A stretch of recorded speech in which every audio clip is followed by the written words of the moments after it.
Hello everyone. Today I'm going to be putting together a little circuit here.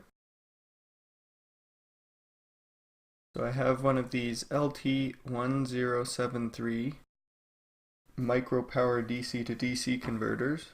This is the datasheet. Some of the features. No design required. It operates at supply voltages from 1 to 30 volts, consumes only 95 microamp supply current.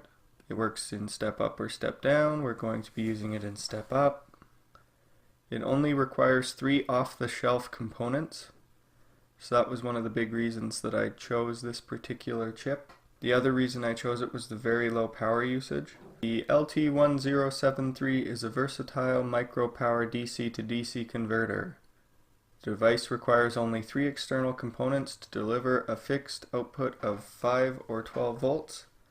The particular one I have is a 5 volt. The average current drain of the LT1073-5, which is what I have, is roughly 135 microamps. So 135 microamps, that's an important part of this because I'm planning on this being a very long lasting project that I'm building.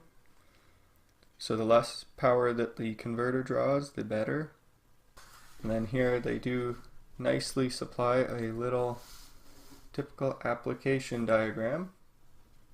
Now of course they recommend Sanyo Oscon capacitors and Cadell Burns inductors. Unfortunately DigiKey does not sell those in Canada. I don't know if they sell it in the States, but from what I could tell you have to contact those companies directly and it's extremely expensive. We're going to be using a regular 82 microhenry inductor. We're going to be using a 10% 100 microfarad capacitor, electrolytic capacitor. So it says to add a 10 microfarad decoupling capacitor if the battery is going to be more than 2 inches away from the chip. In my application it's definitely going to be more than 2 inches away from the chip, so I got a little ceramic 10 microfarad capacitor. I figured the ceramic one would be easier to incorporate into the design. Here you can see what the actual pinout is. So pin 1 is ILIM. I'm going to assume that's power limiter. Is generally connected to VIN for normal use.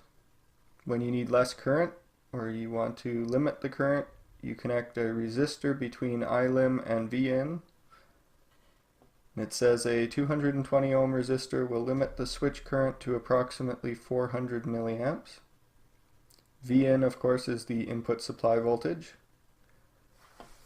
Pin 3 is SW1. This is the collector of the power transistor. So for step-up mode, it's connected to the inductor and diode. For step-down mode, it would be connected to the VIN. Pin 4, switch 2, is the emitter of the power transistor. So for step-up mode, it's connected to ground. For step-down mode, it would be connected to the inductor or the diode. It does have a note that this pin must never be allowed to go more than a Schottky diode drop below ground.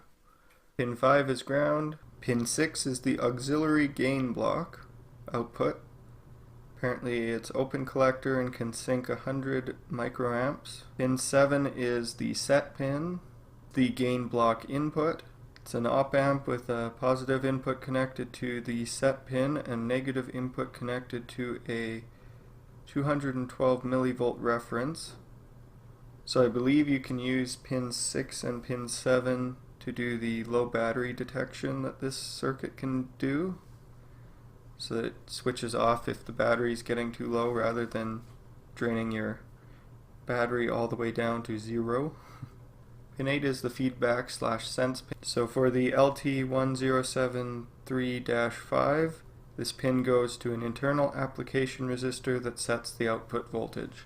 They do also provide a table here, and the table lets you see all of the different combinations, voltages, and what components you'll need. What we're going to be using is we're going to be having the output voltage of 5 volts, going to be using a single alkaline. So the minimum output current is going to be 30 milliamps.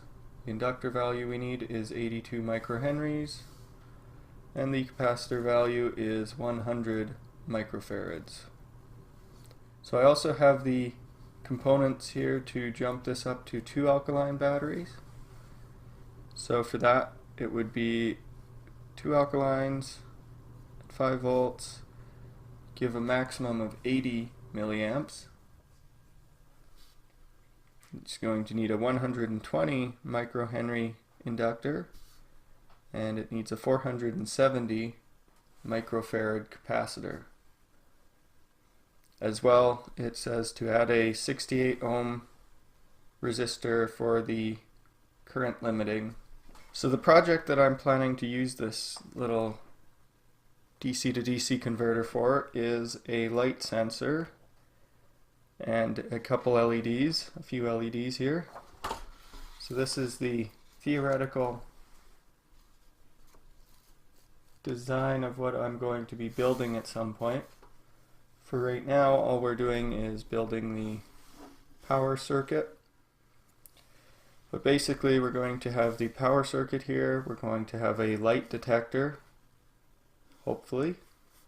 We have a PIR sensor, and we're going to have a little bank of LEDs.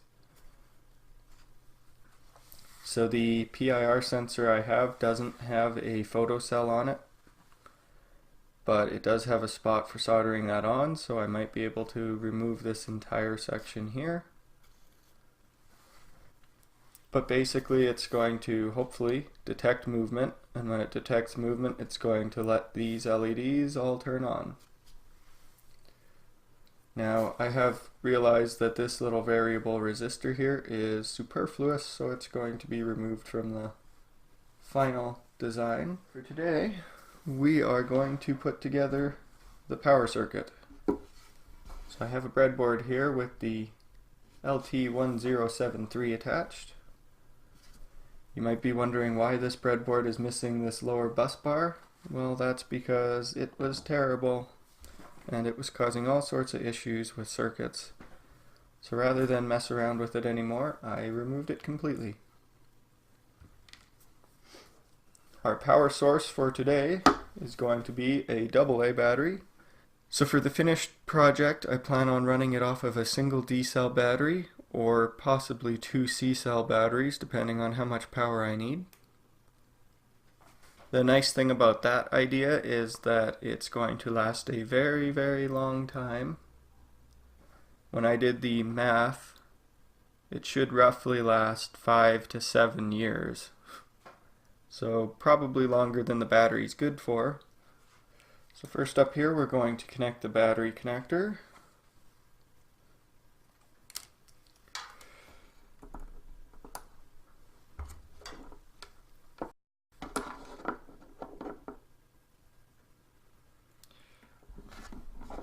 The negative.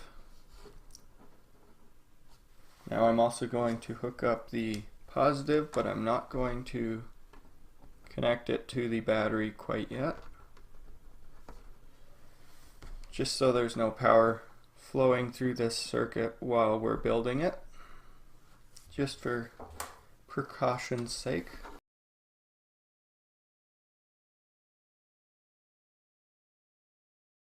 So we're going to follow the schematic here, the one that was included with the data sheet. So on the little chip here, pin 1 is this pin right here, which means it goes pin 1, pin 2, pin 3, pin 4, pin 5, pin 6, pin 7, pin 8. So that's important to remember. So we'll start with pin 1. Pin 1 goes directly to the positive.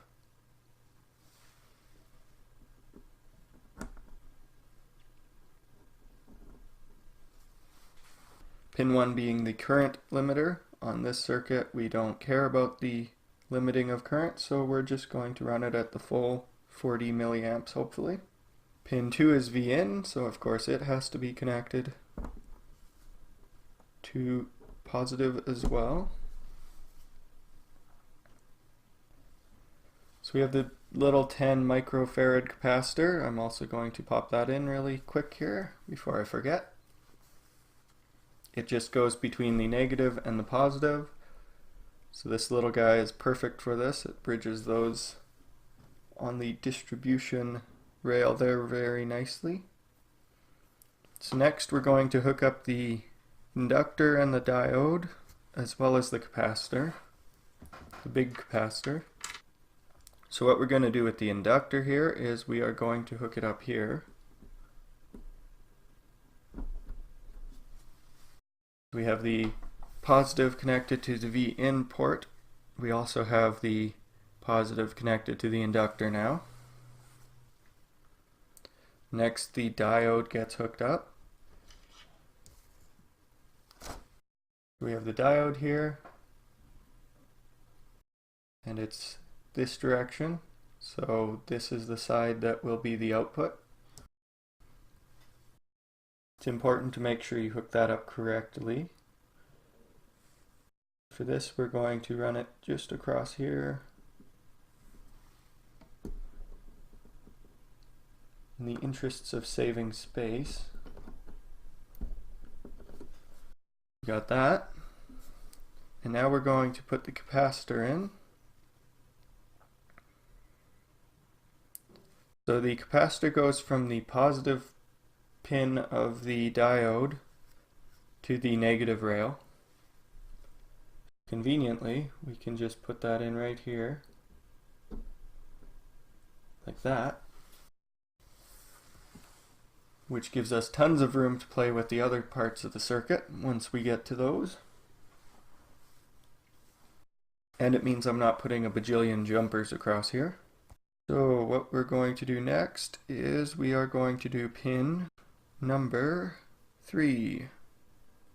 Pin number 3 is the switch. So this pin has to go from here to the point between the inductor and the diode.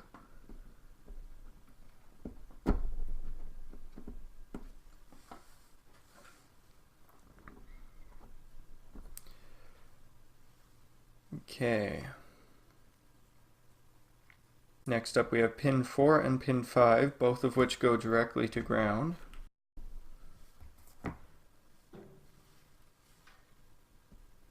Pin 4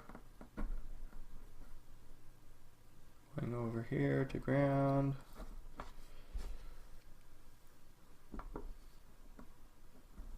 Pin 5, which is also going over there to ground. The final pin we're going to hook up for this basic circuit is the feedback pin.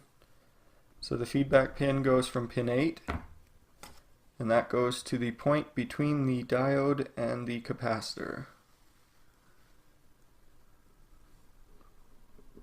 Plug that in there, and then we'll bring it over through all this over here to pin 8. Okay. So theoretically, this is all hooked up correctly. Now the voltage output will be right here. It will be the point between the capacitor and the diode. So the area where pin 8 connects, that is going to actually be the output of the circuit. What we're going to do is we're going to hook in a little jumper here, just so that if I want to, I can check it. And then we're also going to hook one up to the negative rail, which is easy. So we can check the voltage with my multimeter. What we are going to do, so we'll hook the positive up from the multimeter, hook the negative up from the multimeter,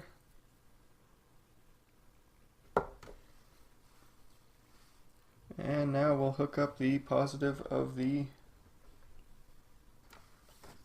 circuit and find out if it's working.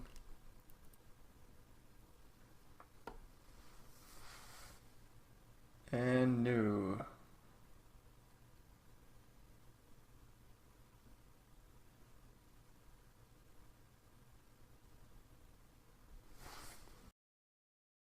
But there is a simple reason for that, and it's because I am stupid. Okay, so what I did here was I connected the positive and the negative reversed. So hopefully that didn't do any damage to this little chip. The datasheet did say that it can handle up to 1.6 volts backwards on it, so hey, hopefully. So that should be there. This should be here. And hopefully, hey, 5 volts. So we got 4.97-ish volts, which is pretty good. This multimeter, I'm not exactly sure how accurate it is, but I would say that's plenty close enough to 5 volts. So that circuit's working, and that's about it for this one. If you enjoyed this episode, don't forget to give it a like and subscribe if you haven't already. If you didn't enjoy it or you hated it, then of course feel free to give it a dislike, and if you want, send me some feedback. If you'd like to share the video, feel free. Thank you for watching. I hope you have a wonderful day.